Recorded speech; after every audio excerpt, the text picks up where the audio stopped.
Subscribe करें और bell दबाएं ताकि कोई खबर रह न जाए।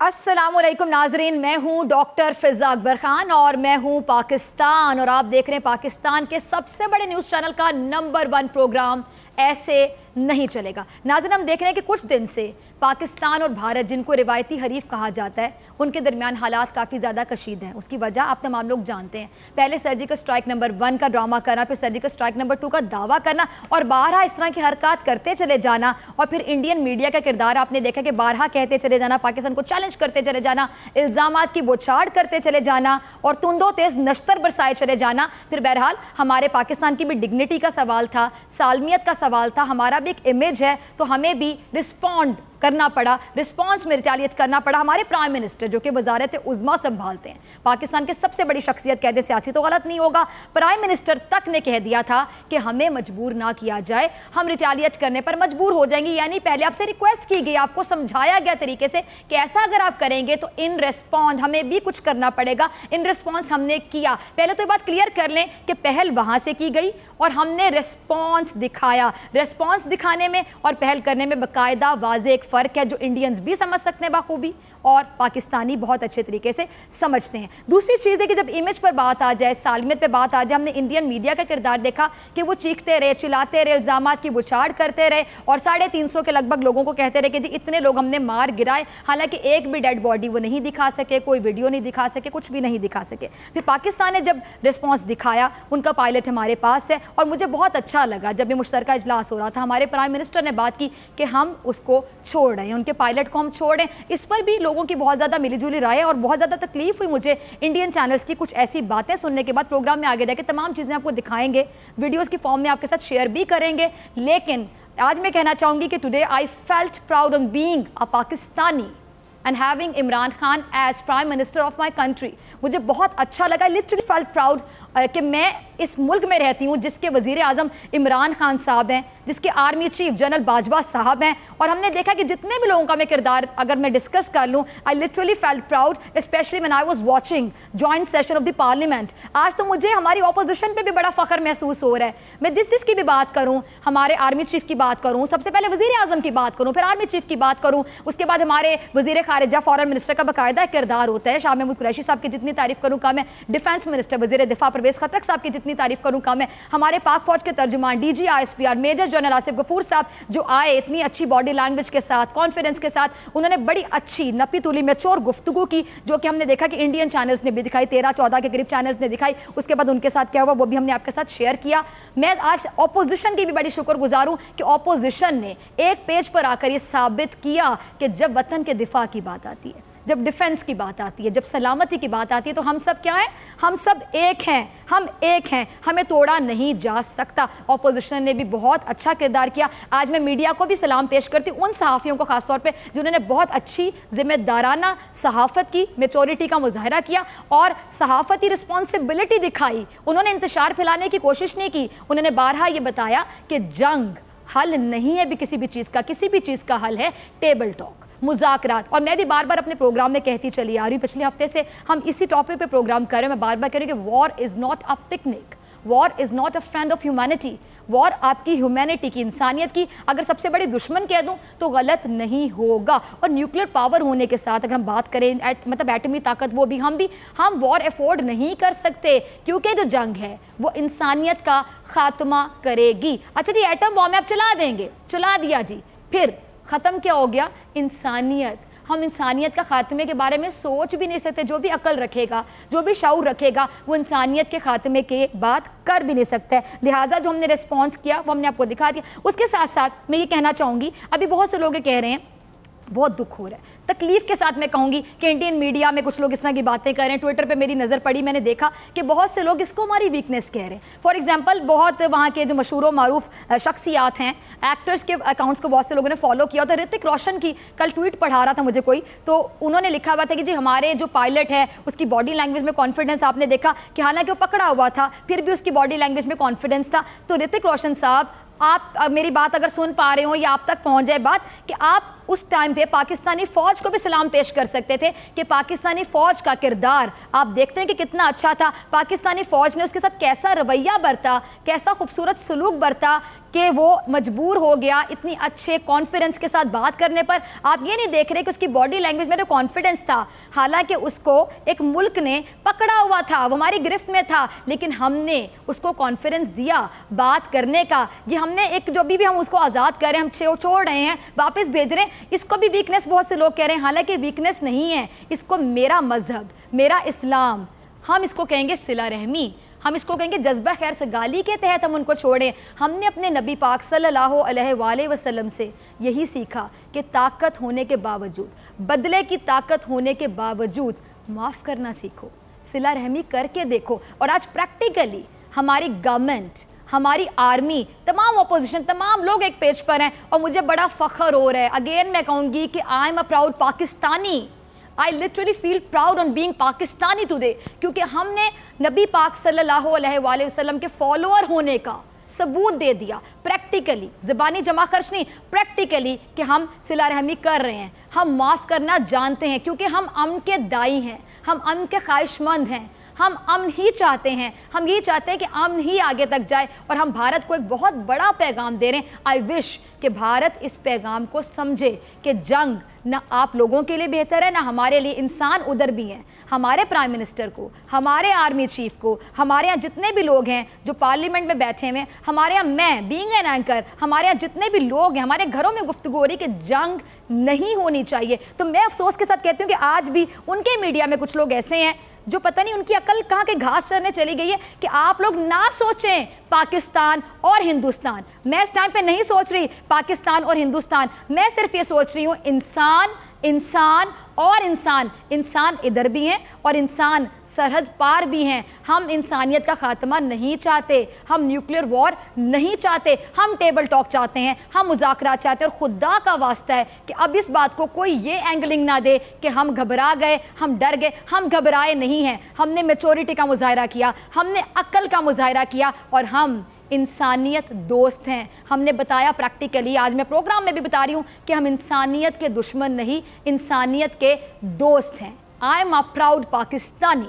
अच्छा जी, प्रोग्राम में अब क्लिप्स दिखाने का सिलसिला हम शुरू करते हैं जी। पहला क्लिप है हमारे प्राइम मिनिस्टर साहब का, इमरान खान साहब का। जब पार्लियामेंट में मुश्तरका इजलास हो रहा था, हमने देखा कि उन्होंने बहुत अच्छी गुफ्तगू की और मुझे लिटरली मेरा सर फ़ख्र से बुलंद हो गया। इतनी मैच्योर गुफ्तगू, इंतहाई खूबसूरत बातें और उनके चेहरे पर नज़र आ रहा है। कहते हैं face is the index of someone's personality. आपकी जो पर्सनालिटी होती है आपके चेहरे से नजर आती है, आपके यहाँ क्या चल रहा है, आपके यहाँ क्या चल रहा है। आपको पूछने की जरूरत नहीं, आप चेहरे के तासुरात देखें, आप आंखें देखें, आप बॉडी लैंग्वेज देखें, आप एक्सप्रेशन देखें, आपको पता चलेगा कि कोई शख्स कितनी अच्छी नीयत के साथ बात कर रहा है। वो नीयत आपको चेहरे पर, आंखों पर, तासुरात में दिखेगी, नजर आएगी। पहला क्लिप चलाइए कोकोरुतुल।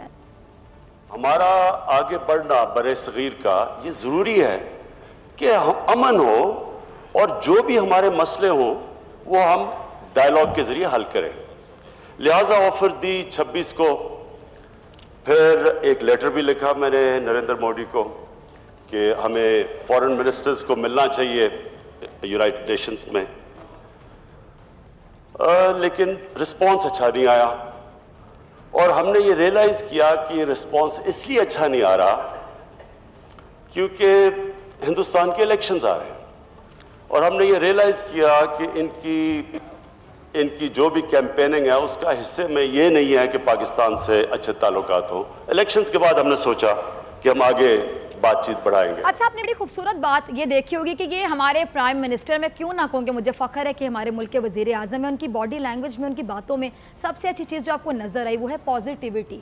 मुस्बत सोच इंसान को कहाँ तक पहुँचा देती। याद रखिएगा कि पॉजिटिविटी ये कि उन्होंने कहा कि हमने डायलॉग की दावत दी, हमने बारहा कहा कि मुज़ाकरात मुज़ाकरात मुज़ाकरात, लेकिन वहाँ से हमें रिस्पॉन्स अच्छा नहीं आया। क्योंकि ताली दो हाथ से बजती है ना नाज़रीन। मैं एक हाथ से ताली बजाने की कोशिश करूँ, मैं नहीं बजा सकती, दो हाथ होंगे तो ताली बजेगी। हम एक हाथ से ताली बजाने की बार बार कोशिश करें, लेकिन जब तक हमें दूसरा हाथ नहीं मिलेगा भारत का, हम कितनी देर तक अकेले ताली बजाते रहेंगे। उन्होंने कहा कि वहाँ से जो डिले आया तो उसकी वजह एक ही है कि इलेक्शन, क्योंकि इलेक्शन की हमने ये सूरत हाल देखी कि मोदी साहब जो कि बीजेपी गवर्नमेंट है, जो अभी वहाँ की सिटिंग गवर्नमेंट है, उन्होंने एंटायर मुस्लिम कार्ड खेलकर एंटायर माइनॉरिटी कार्ड कह दूँ, जिसमें मुसलमान ही नहीं बल्कि सिख और क्रिश्चियन सब लोगों ने सफ़र किया। अभी वो इंग्लिश वाला सफ़र कर रहे हैं। अगर मोदी साहब आप लोग नहीं संभलते तो फिर बहुत जल्दी वो उर्दू वाला सफ़र भी करते हैं, आपको दिखाई देंगे। मैं आपको बता रही हूँ, आज आप संभलें। इलेक्शन की जो कैंपेन होती है, इलेक्शन जीतने के लिए मोदी साहब को जो सस्ता और बहुत अच्छा कार्ड दिखाई देता है वो होता है कि जी एंटायर पाकिस्तान स्टेटमेंट्स देना, एंटायर कश्मीर यानी कश्मीर में जुल्म ढाना। ये एंटायर कश्मीर ही हो गया ना कि कश्मीरियों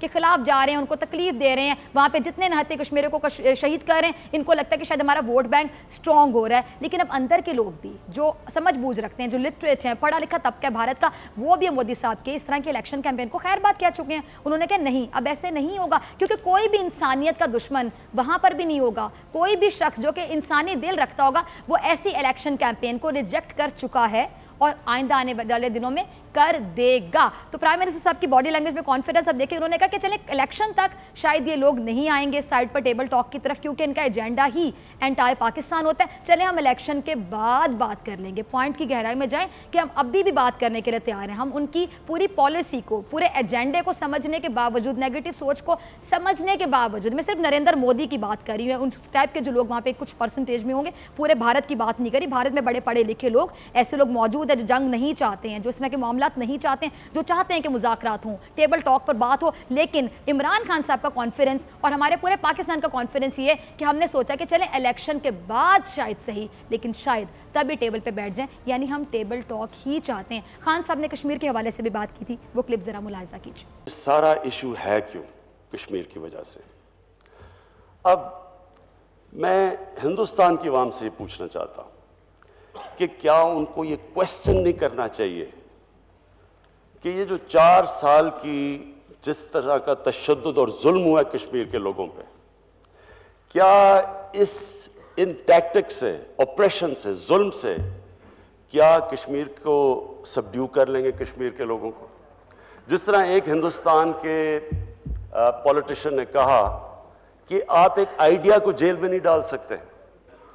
ये एक हिंदुस्तान के अंदर एक इंडिजिनस कश्मीर में मूवमेंट शुरू हो चुकी है, उसके ऊपर जितना ये जुल्म और तशद्दुद कर रहे हैं वो मूवमेंट बढ़ती जा रही है। अच्छा, बहुत अच्छी बात की कश्मीर के हवाले से कि कोई भी शख्स जो कि थोड़ी बहुत अकल या शऊर रखता होगा वो बात मिनवन तस्लीम करेगा, सेकंड करेगा इमरान खान साहब की राय को, जो कि उन्होंने आज इजहार किया अपने ख्यालात का मुश्तरका इजलास जो कि पार्लियामेंट में हुआ कि जी अगर कश्मीरी आपके साथ नहीं रहना चाहते, वो एक आज़ादी के लिए जिदोजहद करें, आप ज़बरदस्ती उनके साथ नहीं चिपक सकते हैं, उनको अपने साथ नहीं चिपका सकते हैं, आप ज़बरदस्ती उन पर काबिज़ हैं और आप बंदूक के ज़ोर पर, गोली के ज़ोर पर उनका खून बहाने के बाद आप चाहते हैं कि वो आपके साथ रहना चाहें। जितने भी पॉलिटिशियंस हैं, जिस तरह कि हम कठपुतली इंतजामिया का नाम लेते रहते हैं, जैसे महबूबा मुफ्ती साहिबा हैं जो उनकी फॉर्मर सीएम रह चुकी है कश्मीर की, या फिर फारूक अब्दुल्ला साहब हैं, हमने इन दिनों में उनके इंटरव्यूज़ देखे। महबूबा मुफ्ती साहिबा ने तो बाकायदा कह दिया, पाकिस्तान की भी तारीफ करते, उन्होंने कहा कि कश्मीरियों पर अब आप जुल्म नहीं कर सकते हैं, वो बहुत आगे निकल चुके हैं। बात वो तो यहाँ तक कहते हैं कि बात आपके हाथ से निकल चुकी है। फिर फारूक अब्दुल्ला साहब ने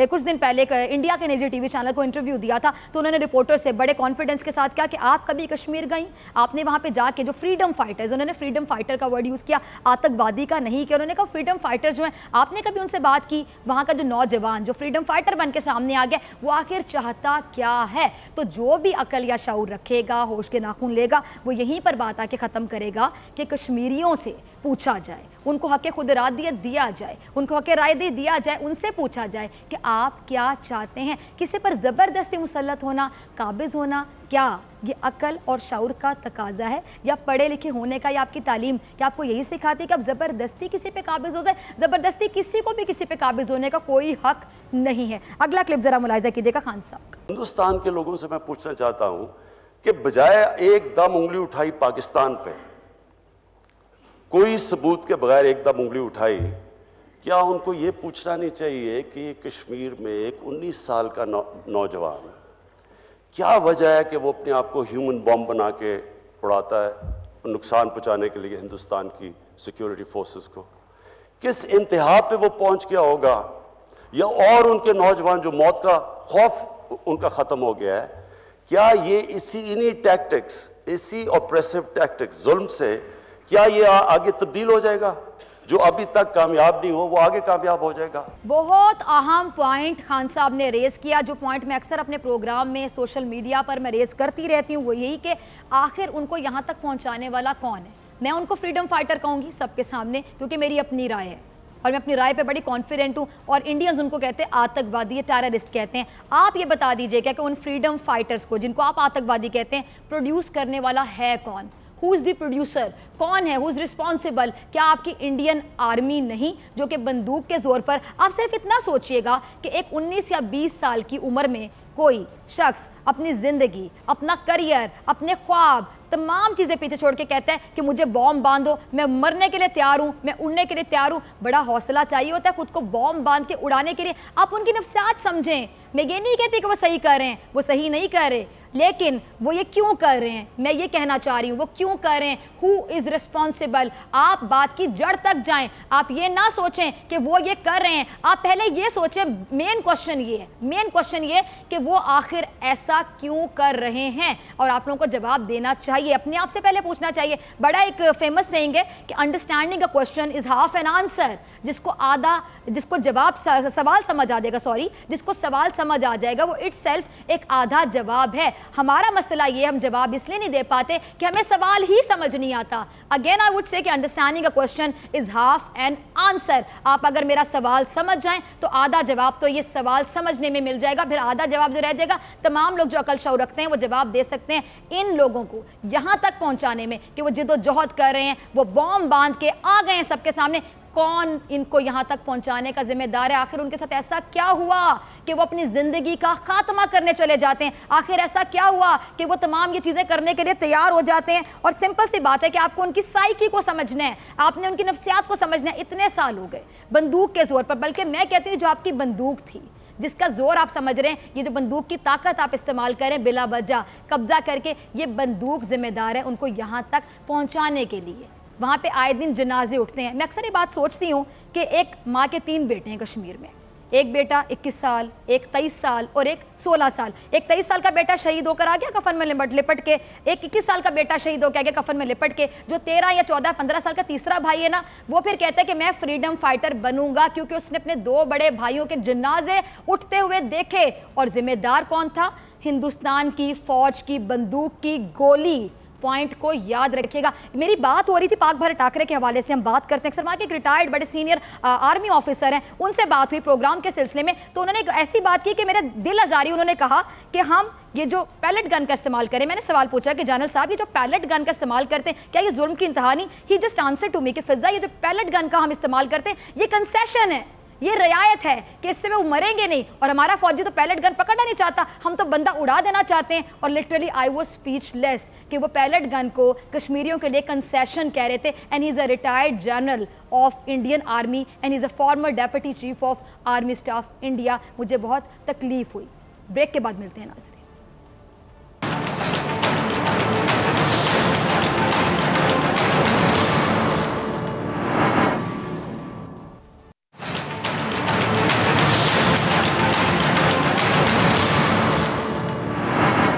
वेलकम बैक नाज़रीन। ब्रेक से पहले हम बात कर रहे थे कि जी इंडिया के हवाले से कि इंडिया की जानिब से बारहा जो जंग की धमकियां दी जाती हैं, सर्जिकल स्ट्राइक नंबर 1 का ड्रामा, फिर 2 का ड्रामा और फ्लॉप 3 ड्रामे, फिर पाकिस्तान को रिस्पॉन्स करना पड़ा। जब करना पड़ा उसके बाद भी हमने देखा कि वहाँ का मीडिया तब भी झूठी बातें करता रहा, तब भी इल्ज़ामात की बुछाड़ करता रहा, तब भी ऐसी गुफ्तगू करता रहा कि वो चाहते थे कि सिचुएशन को धूल दिया जाए। लेकिन मुझे अगेन मैं कहूँगी कि मुझे बड़ा फ़ख्र है कि हमारी गवर्नमेंट ने, हमारी आर्मी ने, हमारी पार्लियामेंट में जो अपोजिशन वाले भी, उन्होंने भी, बल्कि हमारी पूरी कौम ने बड़ा ये मुजाहिरा किया, साबित किया, प्रैक्टिकली साबित किया कि हम एक मैच्योर कौम है। और हम ये, हमारी बतौर कौम हम ये जानते हैं कि जंग के कॉन्सिक्वेंसेस या नताइज आखिर क्या हो सकते हैं। और हम इंसानियत की फ़िक्र कर रहे हैं, हम बॉर्डर पार, सरहद पार इंसानों की भी फ़िक्र उतनी ही कर रहे हैं जितनी अपने मुल्क के इंसानों की फ़िक्र कर रहे हैं। हमें पाकिस्तानियों की भी उतनी फ़िक्र है जितनी हमें वहाँ पे बसने वाले इंसानों की फ़िक्र है, चाहे सरहद पार हैं वो, लेकिन हैं तो वो इंसान। हम इंसानियत की बात करना चाहते हैं, हम इंसानियत का खात्मा नहीं चाहते हैं। तो लिहाजा जज्बा खैर सगाली के तहत हम उनके पायलट को भी छोड़ रहे हैं। इस पर भी मिला जुला रिएक्शन, मिली जुली राय इंडिया से सामने आ रही है। लेकिन जो वहाँ के पढ़े लिखे लोग हैं, इंटेलेक्चुअल्स हैं, या फिर मैं ये कहती हूँ कि अक्ल की भी ज़रूरत नहीं, आपको इंसान होने के लिए डिग्री की भी ज़रूरत नहीं, आपको इंसान होने के लिए कोई पीएचडी स्कॉलर या पोस्ट डॉक्टरेट की डिग्री होने की ज़रूरत नहीं है। इंसानियत तो हर इंसान में होती है, खा 5 जमातें फेल ही क्यों ना हो। लेकिन मुझे समझ नहीं आती कि वहाँ पे बैठ के जो लोग अभी भी आग उगल रहे हैं, इंतशार फैला रहे हैं, अभी भी बहुत से लोग इसको हमारी वीकनेस कह रहे हैं, क्या वो इंसान भी नहीं है? क्या वो इंसानियत की डेफिनेशन पे भी पूरे नहीं उतरते हैं? मैं नहीं कहती कि आपके पास बहुत बड़ी डिग्री होगी तो आप इंसान कहलवाने के लायक होंगे। अक्सर इंडियंस ये कहते हैं ना कि हमारी अंग्रेज़ी आप लोगों से बहुत अच्छी है, तो क्या फ़ायदा ऐसी अंग्रेज़ी का अगर आप अपने अंदर से इंसानियत को ही ख़त्म करते चले जा रहे हैं। अब आप लोगों को भी ऐसी ही गुफ्तगू करनी चाहिए, क्योंकि जंग हम नहीं चाहते हैं। ठीक है, किसी भी ममालिक में 2 ममालिक हैं, रिवायती हरीफ हैं, हमारे मैचेस होते हैं इंडिया के और पाकिस्तान के। सबसे ज़्यादा जो रेटिंग होती है किसी भी मैच की, यकीन जानिए पूरी दुनिया में कोई भी 2 टीमें मद्दे मुकाबिल हों, पाकिस्तान और इंडिया जब मद्दे मुकाबिल होते हैं तो वाकई वो बहुत ज़्यादा एक हॉट किस्म का मैच होता है और तमाम लोग उसको देखने के लिए अपने सारे काम खाना पीना छोड़कर बैठे होते हैं टीवी के सामने। बहुत से लोगों की ख्वाहिश होती है कि किसी तरह ग्राउंड में जाके टिकट मिल जाए, वहाँ तक जाके मैच देख लें बराह रास्त। हम उन चीज़ों पर भी तो मतलब छोटे मोटे वे में मुकाबलाबाजी कर सकते हैं, इसको हम कॉम्पिटिशन कह सकते हैं, लेकिन जंग ये बहुत ख़तरनाक चीज़ है। War is not a picnic, mark my words. अच्छा जी, अब मैं बात करने जा रही हूँ अपोजिशन की। ब्रेक से पहले हमने आपके साथ वीडियोस शेयर की खान साहब की, और हमारे सिटिंग वज़ीर आज़म हैं और बहुत ही अच्छा रिस्पॉन्सिबल किरदार मेचोरिटी का मुजाहिरा किया और बताया कि वाकई इस्लामी जमहूरिया पाकिस्तान के वो वज़ीर आज़म हैं और उन्होंने फ़ॉलो किया, प्रैक्टिकली फ़ॉलो किया सिला रहमी की एग्जाम्पल को, जज्बा खैर सगाली का जो जज्बा है वो उन्होंने बताया और प्रैक्टिकली उन्होंने साबित किया कि वो नबी पाक सल्लल्लाहु अलैहि वसल्लम के ही फॉलोअर हैं। और इस बात पे मैं आज उनकी तहे दिल से इज़्ज़त करती हूँ। शुक्रिया इमरान खान साहब और शुक्रिया बाजवा साहब और तमाम लोग जो कि जिसका मैं कहती हूँ 1-1 मिनट का भी किरदार था।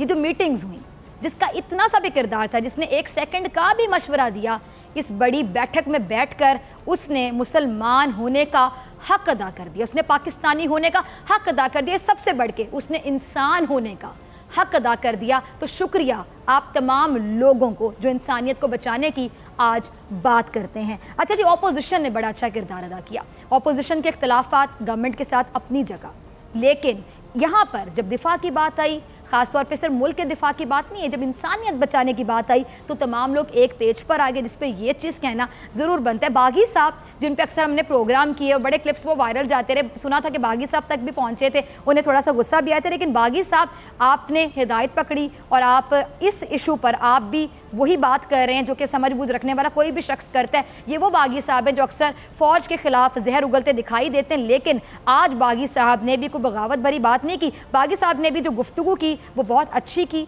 बड़ी समझदार और बड़ी मैच्योरिटी के साथ की। जावेद हाशमी साहब की मैं बात कर रही हूँ, बल्कि जावेद हाशमी अगर मैं ना भी कहती, लोग उनको जावेद हाशमी से ज़्यादा बागी साहब के नाम से जानते हैं। जावेद हाशमी साहब का इस तरह क्लिप मुलाहिजा कीजिए। अगर हिम्मत के साथ ये पाकिस्तान की कौम खड़ी हो जाए तो एक हसन सिद्दीकी ने पूरा नक्शा बदल के रख दिया है। हम अपनी फ़ौज के साथ हैं, उनके साथ खड़े हैं, साथ देंगे और उसके लिए हमारा जान माल इज्जत हर तरीके से हम साथ हैं, साथ देंगे। और दुनिया का अमन और बका पाकिस्तान के हाथ में है, ये इंडिया को समझ आनी चाहिए और आगे बढ़ेगा तो ये नहीं है। बहुत अच्छी बात जावेद हाशमी साहब। देखिए, मैंने पहले ही कहा था कि ऐसा प्रोग्राम है, ख़ासतौर पे बोल न्यूज़ एक ऐसा चैनल है जो पाकिस्तान की बात करता है। जब ये चैनल आया था, हर चैनल के पीछे एक मेरे ख्याल से पॉलिसी होती है, एक फ़लसफ़ा होता है, एक माइंड सेट होता है कि हम चैनल लाना क्यों चाहते हैं। तो हमारे चैनल के ऑनर की मेरे ख्याल से सोच यही थी जो मुझे आज तक समझ आई। 6 महीने से मैं यहाँ पे काम कर रही हूँ कि हमें पाकिस्तान की बात करनी, पाकिस्तानियत की बात करनी है, हमें पाकिस्तान पाकिस्तान पाकिस्तान पाकिस्तान। तो पाकिस्तान के हवाले से जब भी आप अच्छी बात करेंगे, इदारों का एहतराम करेंगे, तो मैं आपको ये चीज़ ज़रूर कहूँगी। हमने पहले इस प्रोग्राम में कहा कि इस प्रोग्राम में हम सच्ची बात करते हैं, खा वो किसी के भी बारे में हो, और हम किसी की भी गलत बात पे किसी को भी मुआफ़ नहीं करते। हमारा कोई फेवरेट नहीं है, हमारा कोई दुश्मन नहीं है। जो पाकिस्तान का दोस्त है, पाकिस्तान के इदारों का एहतराम करता है, पाकिस्तान की आवाम के लिए अच्छी बात करता है, अच्छी सोच रखता है, अच्छी नीयत करता है, हम उसको ये चीज़ कहते हैं, अप्रिशिएट करते हैं। लेकिन पाकिस्तान के साथ, पाकिस्तान के इदारों के साथ, पाकिस्तानी आवाम के साथ गलत करने की कोशिश भी करता है तो हम उसको आईना ज़रूर दिखाते हैं अपने मखसूस अंदाज में। ये भी कहते हैं कि सही भाई साहब ऐसे नहीं चलेगा, और साथ ही मशवरा देने की कोशिश करते हैं कि अगर आप ऐसे कर लें तो ऐसे शायद चलेगा। तो जावेद हाशमी साहब, आज मैं आपको सिर्फ ये कहूँगी कि ये चीज़ आज आपने बहुत अच्छी बात की, आपने फ़ौज के हवाले से बात की कि फ़ौज के शाना बशाना हम तमाम लोग खड़े हैं। और लिटरली मुझे कल का ही वाक़या कि मेरी मेड काफ़ी ज़्यादा परेशान थी, और जारी बात है अब आजकल जो काम करने वाले लोग हैं, जो हमारे मातहत काम करते हैं हमारे घरों में, वो लोग जो पढ़े लिखे नहीं हैं वो भी इतना शाऊर रखते हैं। टीवी ने, मीडिया ने बड़ा शाऊर दे दिया कि वो मुझसे पूछ रही थी कि बाजी जंग तो नहीं होगी, तो मैं इसको कहती अल्लाह ना करे जंग नहीं होगी, इंशाल्लाह नहीं होगी। और मुझे बड़ी रात के टाइम, मैं इस टाइम मैं आपको अल्फाज में नहीं बता सकती कि मैं कितनी पुरसुकून महसूस करी थी और पाक अफवाज के लिए दुआ गो थी कि रात के 3 बजे 3:30 बजे, मतलब एक वहम हो रहा था कि अब इनके फेवरेट टाइम स्टार्ट हो गया तारीकी में हमला करने का। तो मैं मजाक में कह रही थी अपने घर वालों से कि देखिए जी, इंडिया का ही फेवरेट टाइम है 3 बजे अटैक करने का, ये दिन की रोशनी में अटैक नहीं करना जानते। तो उस टाइम पर मुझे बड़ा फ़ख्र महसूस हो रहा था कि हमारे पाक अफवाज जो है, हमारी जो फ़ौजी हैं, जो कि बड़ी बहादुर माओं के बहादुर बेटे हैं, वो बॉर्डर्स पे हमारी हिफाजत कर रहे हैं, ताकि हम जैसे लोग और हम जैसे लोगों के माँ बाप या जिनके बच्चे हैं, बहन भाई, सिबलिंग्स, तमाम लोग चैन की नींद सो सकें। और हम भी चैन की नींद सोए कल, लेकिन कल अफवाज कितनी अलर्ट थी बॉर्डर्स पर, वो सब भाई कितने चौकन्ना थे, उनके अलर्टनेस के बारे में ज़रा सोचिएगा। और फिर ऐसे लोग जो आज तारीफ़ करें गुड, आइंदा भी तारीफ़ कीजिए, उस फ़ौज की तारीफ़ करना ना भूलिए। और उस फ़ौज पर जो लोग अटैक करते हैं, लफ्ज़ी अटैक, मुझे समझ नहीं आती किस तरह करते हैं, कैसी आपकी हिम्मत होती है। कल और परसों की रात आप याद रखिएगा किस तरह आप लोग चैन की नींद सोए हैं। ज़रूर याद रखिएगा क्रेडिट किसको जाता है, हमारी अफवाज को जाता है। पाकिस्तान की अफवाज जिंदाबाद। एक और क्लिप है जावेद हाशमी साहब का, वो भी ज़रा चलाइएगा। आप देखें कि हमारी अफवाज का डिसिप्लिन का, इमरान खान साहब का, जो उन्होंने तहम्मुल का सबूत दिया है, मेहनत के साथ खड़े रहे हैं और डिस्कशंस के साथ मिल के जो एक लाया अमल तैयार किया है, उसकी वजह से, उस इत्तेहाद की वजह से आज पूरी दुनिया जो है वो आपके सामने झुकी हुई है। वो यहाँ आएंगे, कोई आज आ रहे हैं, कोई कल आएंगे, उन्हें आना पड़ेगा, क्योंकि इंडिया ने तो वो कदम उठा दिया था जिसके बाद पूरी दुनिया का ऑक्सीजन ख़त्म हो जाता, पूरी दुनिया ख़त्म हो जाती। यह पाकिस्तान का तहम्मुल है कि इन्होंने उसको एटमी क़ुव्वत को प्रिजर्व किया है, साथ रखा है, और अमन व अमान के तरीके से पूरी दुनिया को आज पाकिस्तान की अफवाज ने और पाकिस्तान की कौम ने आज पूरी दुनिया को बचा लिया है। बिल्कुल सही कह रहे हैं जी, हमारी गवर्नमेंट ने, खासतौर पर इमरान खान साहब की बात करें, उन्होंने तहम्मुल का सबूत दिया, प्रैक्टिकली साबित किया है। कोई ज़बानी जमा खर्च नहीं कि सिर्फ लफ्ज़ों की गेम खेली जा रही हो, प्रैक्टिकली हम ज़ीरो हैं और हमारे अल्फाज में, जिसको हम कहते हैं कॉल में, और हमारे फेल में तजाद पाया जाता है। ऐसी कोई बात नहीं, उन्होंने प्रैक्टिकली साबित किया। सिर्फ तहम्मुल का सबूत नहीं दिया बल्कि मैच्योरिटी का, रिस्पॉन्सिबिलिटी का मुजाहिरा किया है। और शहबाज शरीफ साहब ने भी बहुत अच्छी गुफ्तगू की, उनका क्या कहना था, ज़रा वो भी क्लिप चलाइएगा। ये कशीदगी ये पहली बार नहीं हुई हम दो ममालिक के दरमियान, और ये लड़ाई पहली बार नहीं है।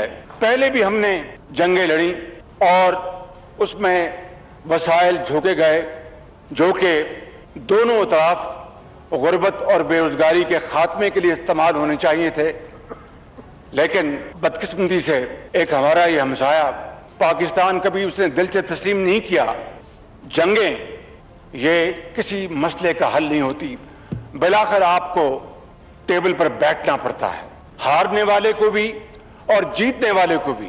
आपने बहुत प्यारी बात की शहबाज शरीफ साहब, और ये वज़ीर आला रह चुके हैं बहुत अरसे तक, पंजाब के बड़े सूबे के अपोजिशन लीडर इस टाइम पे। उन्होंने बड़ी प्यारी बात की कि पहले से दुश्मनी चली आ रही है, और एंड उन्होंने इस बात पे किया कि जी टेबल टॉक ही हल होता है, दुश्मनी तो पहले से चली आ रही है। लेकिन शहबाज शरीफ साहब, आपने एक बात पर गौर किया, इज़्ज़त हमें पहली बार मिली इंटरनेशनली। आप लोगों के दरबार में हमें लोग आतंकवादी, टेररिस्ट, पता नहीं क्या क्या कहते रहे, लेकिन प्रैक्टिकली ये पहली बार हुआ कि हमने साबित करके दिखाया कि हम अमन के ख्वाहिशमंद हैं, अमन के ख़्वाह हैं, अमन के दाई हैं। हमने प्रैक्टिकली साबित किया। इसकी मैं एग्जांपल ये दूंगी छोटी सी कि एक माँ बाप के अगर आधा दर्जन बच्चे, यानी 6 तादाद बच्चों की, तमाम बच्चे 6 के 6 वालिदैन के लिए इज्जत का सबब नहीं बनेंगे। कोई टॉपर होगा बोर्ड का तो कोई फेल होकर आ जाएगा, कोई दरमियाने एवरेज मार्क्स में पास हो जाएगा, मतलब बच्चे तमाम एक लेवल पर नहीं होंगे ज़हनी तौर पे, सलाहियतों के तौर पे। आप ये आज बात मान लें, क्योंकि मैंने आज ये बात मान ली कि अल्लाह ताला ने इमरान खान साहब को वसीला बनाया हमारे मुल्क की इज्जत बढ़ाने के लिए। आज इंटरनेशनली हमारे मुल्क की इज्जत में इजाफा हुआ है। आज इंटरनेशनल मीडिया हमारी तारीफ कर रहा है। आज तमाम लोग ये बात कह रहे हैं कि पाकिस्तान टेररिस्ट कंट्री नहीं है, पाकिस्तान इंसानियत को बचाना चाहता है, पाकिस्तान अमन का ख्वाहिशमंद है, पाकिस्तान अमन का ख़्वाह है। आज ये जो इज़्ज़त हमें मिल रही है इसमें बहुत बड़ा किरदार इमरान खान साहब का भी है और डेफिनेटली आइडियाज़ होते हैं और आपकी एक सोच होती है। और सबसे बढ़ के मैं अक्सर कहती हूँ नीयत साफ़ होती है तो सब कुछ साफ़ और क्लियर होता है। एक और क्लिप है जी शहबाज शरीफ साहब का, वो भी चलाइएगा। नरेंद्र मोदी का ये इसरार कि ये पाकिस्तान के नॉन स्टेट एक्टर्स या एक तंजीम इसमें मुलव्वस है, मैं समझता हूं कि ये एक ढोंग है। जहां पर हमने इस वाक़े को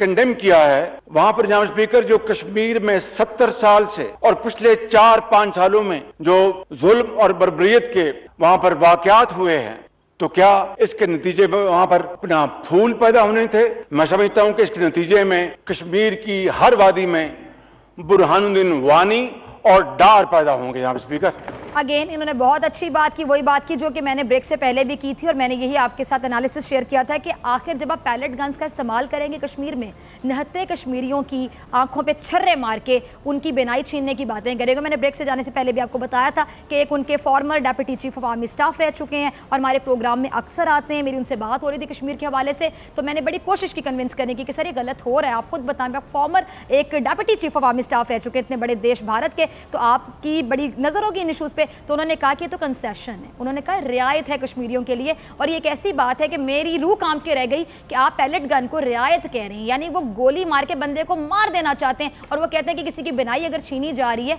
तो ये रियायत है। फिर आप अटूट अंग कहते हैं। अटूट अंग तो वो होता है ना कि जो आपका अटूट अंग होता है, जितनी मैं हिंदी समझती हूँ, अटूट अंग में बसने वालों की अंग अंग पर गोलियाँ आप लोग कैसे चला सकते हैं? यानी आप लोग प्रैक्टिकली और आप लोग जब बात करते हैं आप लोगों के कॉल में और फेल में बाकायदा वाज़े एक फ़र्क है कि लाइन खिंची हुई है, इतना ज़्यादा फ़र्क दिखाई देता है। और बहुत ही खूबसूरत बात उन्होंने की कि जब ज़ाहिरी बात है आप पैलेट गन्स के साथ और आप उनके साथ बंदूक के साथ बात करेंगे, गोली के साथ बात करेंगे, खून बहाएंगे वहाँ पे, इतनी माओं के बेटे उनसे आप छीन चुके हैं, इतनी बीवियों के सुहाग आप छीन चुके हैं, इतने बच्चों को यतीम कर चुके हैं, छोटे छोटे बच्चे जो कि अभी टीनेजर्स हैं वो शहीद हो चुके हैं। फिर क्या आप एक्सपेक्ट करेंगे कि बदले में उनके अल्फाज से भी उनके अमल से भी फूल झड़ेंगे? This is impossible. आप भी इंसान हैं, ज़रा बैठ कर सोचिए। मैं आज नरेंद्र मोदी से मुखातिब हूँ, आज मैं बिपिन रावत से मुखातिब हूँ, या वहाँ पे कुछ ऐसे लोग होंगे, अगर नरेंद्र मोदी साहब को नहीं समझ आता, कोई तो होगा जो समझ बूझ रखता हो, जो इंसानियत के लिए अभी भी दर्द दिल रखता हो, कोई ऐसा बंदा जिसकी नरेंद्र मोदी साहब बात सुन सकें।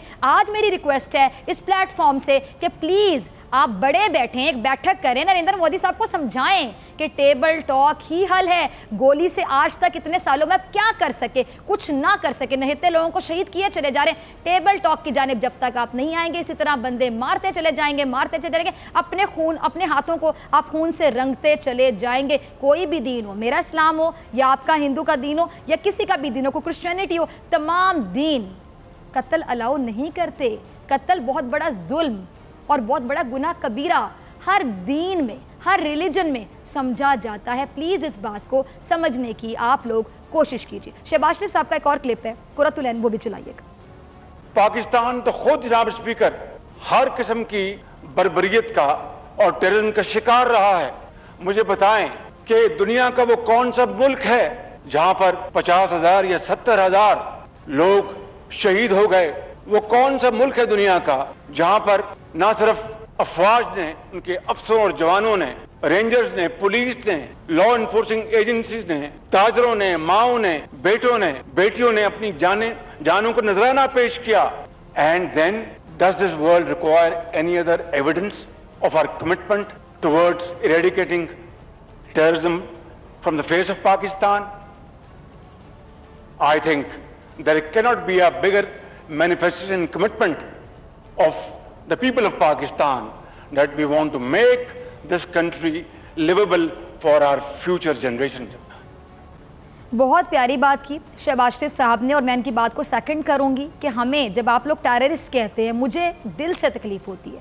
बहुत से भारतीय लोग हमारा प्रोग्राम देखते हैं, मेरे फ़ैन पेज पे शायद इंडियंस बहुत ज़्यादा होंगे और अक्सर कुछ लोग बड़ी समझदारी का मुजाहरा भी करते हैं। मैं जनता और अवाम दोनों साइड की, मैं किसी भी जनता को किसी भी अवाम को गलत कभी भी नहीं कहती। बड़े होते हैं जो कि गलत पॉलिसीज़ पर चल रहे होते हैं, जैसे कि नरेंद्र मोदी साहब ठीक हो जाएं तो उनकी जनता हमारे साथ ठीक है। अच्छा जी, मुझे बड़ा तकलीफ होती है जब आप लोग हमें आतंकवादी कहते हैं। हम तो खुद टेररिज्म के साथ लड़ रहे हैं, आप लोग हमें आतंकवादी कैसे कह सकते हैं? हम तो खुद दहशतगर्दी के साथ लड़ रहे हैं, हम दहशतगर्दी के खिलाफ जंग लड़ रहे हैं। हमारे यहाँ 70,000 से ज़ायद शहादतें हुई हैं, जिनमें सिर्फ फौजी नहीं, जिनमें हमारी पुलिस ऑफिसर्स नहीं बल्कि वर्दी के बगैर वाले लोग भी शामिल हैं, सिविलियन भी शामिल हैं। आप लोग हमारे बारे में बात कैसे कर सकते हैं? मैं हमेशा ही कहती हूँ कि इतने ऑनेस्ट बने, इतने ईमानदार बने अपनी राय देते हुए, क्योंकि मशवरा भी अमानत होता है, राय के लिए भी अगली दुनिया में आंसरेबल है। जब ये दुनिया खत्म हो जाएगी, मेरा ईमान है, हमारा मुसलमानों का ईमान है कि इसके बाद एक दुनिया शुरू होगी, हमें हमारे अमाल का सिला मिलेगा। जिंदगी के बाद एक जिंदगी शुरू होगी जहाँ पे हमारे तमाम अमाल का हमें सिला मिलेगा, अच्छे अमाल का भी और बुरे अमाल पे भी हमारी सरजनिश होगी। मैं सिंपल ये कहना चाहती हूं कि आप अपने दुश्मन की भी सही बात को तो माने। ये तो बहुत ही गलत बात होगी। यहाँ तो हमारे यहाँ पे कोई मसला चल रहा है कि हमने दुश्मन के गोरे रंग को भी काला ही कहना है, हमने दुश्मन की PhD की डिग्री को भी मैट्रिक फेल ही कहना है। आप इतने ऑनेस्ट क्यों नहीं हो जाते कि आपको अपने दुश्मन में भी कोई खूबी नजर आए तो आप कहें कि हाँ ये है मेरा दुश्मन, मुझे सर आंखों से दुखता है, तू चुपता है, लेकिन इसमें ये खूबी ऐसी है जो शायद मुझ में भी नहीं है। ये मेरी आदत है, मैंने अपने माँ बाप से सीखी कि दुश्मन की भी तारीफ करें, दुश्मन भी जहाँ पे डिजर्व करता है आप उसकी तारीफ करें। आपका दुश्मन 100 में से 100 गलत नहीं हो सकता और आपका दोस्त 100 में से 100 सही नहीं हो सकता। इंसान है, खता का पुतला है, बहुत सी जगहों पे मैं बहुत अच्छी और बहुत सी जगहों पे मैं बहुत बुरी। तो आप प्लीज़ हमें आतंकवादी कहना बंद कर दें। वी आर नॉट टेररिस्ट, हम टेररिज्म के खिलाफ लड़ रहे हैं, जिसका बहुत बड़ा सबूत महबूबा मुफ्ती ने उस दिन आपके प्रोग्राम, वो आपकी अदालत के नाम से प्रोग्राम चलता है, उसमें बैठ के दिया, जो कि आपके अपने इंडिया में बैठी हुई हैं। और वो ये बात क्या कह रही थी कि पाकिस्तान की मदद ली जा रही है अमरीका की जानिब से अफगानिस्तान के साथ मुज़ाकरात करने के लिए। अब मुझे सिंपल सी बात बता दें, जो टेररिस्ट होगा क्या वो टेररिज्म को ख़त्म करने के लिए किसी सुपर पावर की मदद करेगा? टेररिज्म को ख़त्म करने के लिए, मुज़ाकरात के लिए आप किसी टेररिस्ट की मदद मांगेंगे? क्लियर, बहुत क्लियर बात है ये। अब अगला क्लिप मुलाजा कीजिए। दुनिया सियासत में अमन की बात होनी चाहिए, बहुत अच्छी बात है, लेकिन हमें तैयार रहना चाहिए। बड़ा छोटा मुखालिफ है हमारा, बहुत ही सियासत का एक तरफ पढ़ी लिखी क़यादत है, खा अपोजिशन है खा इक़्तिदार है। एक तरफ हिंदुस्तान में पढ़ी लिखी 23 पार्टियां एक तरफ हैं और एक अकेला मोदी एक तरफ है। जनाब स्पीकर, हमें किसी गलतफहमी में नहीं रहना चाहिए। हमने अपने एटमी हथियार फुलझड़ियां चलाने के लिए नहीं रखे हुए। मैं ये नहीं कहता कि हमें एटमी जंग की तरफ जाना चाहिए, मैं ये नहीं कहता जनाब स्पीकर। इस कौम ने जो इतना टैक्स अदा किया है, इस कौम ने इतनी सजा भुगती है, इस पाकिस्तान के दिफा के लिए भुगती है। मैं इमरान खान की सोच को सलाम पेश करता हूं, मैं अपोजिशन की सोच को सलाम पेश करता हूं।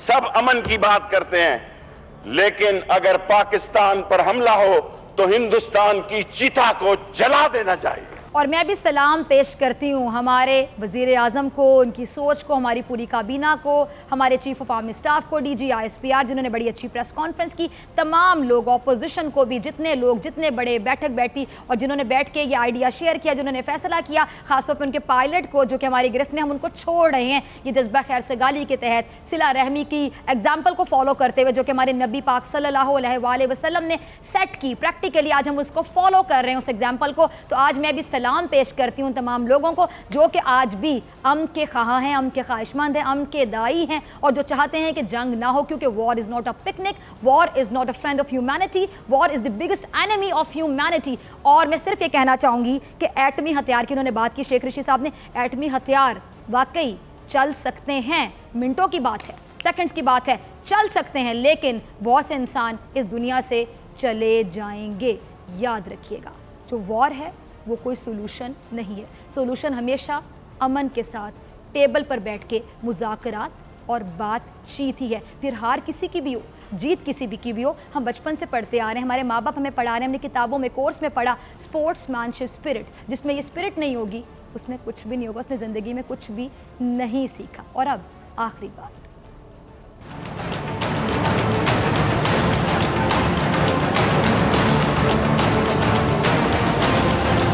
आखिरी बात सिला रहमी के हवाले से मैं एक हदीस पढ़ रही थी, सही बुखारी में है जी, कि रसूलुल्लाह सल्लल्लाहु अलैहि वसल्लम ने फरमाया कि सिला रहमी उसका नाम नहीं कि बदला दिया जाए, यानी उसने उसके साथ एहसान किया और उसने उसके साथ कर दिया, बल्कि सिला रहमी करने वाला वो है कि इधर से काटा जाता है और ये जोड़ता है। इंतहाई प्यारी बात। इसी के साथ डॉक्टर फ़िज़ा अकबर खान को दीजिए इजाज़त। जिसने प्रोग्राम मिस कर दिया, आप रात 2 बजे, सुबह 7 बजे और सुबह 10 बजे इसे रिपीट स्लॉट में बोल न्यूज़ की स्क्रीन पर मुलाहिज़ा कर सकते हैं। यूट्यूब पर लिंक अवेलेबल होगा, बोल न्यूज़ के चैनल पर भी और बोल नेटवर्क के चैनल पे भी, और डेट के साथ ऐसे नहीं चलेगा के साथ आप ये लिंक देख सकते हैं। और इसी के साथ आपसे इजाज़त लेती हूँ। कल आपसे मुलाकात होगी सेम टाइम सेम चैनल। अगर मेरी ज़िंदगी ने मेरे साथ वफ़ा की, दुआओं में याद रखेगा और अपना ढेर सारा ख्याल रखेगा। अल्लाह ने के बाद।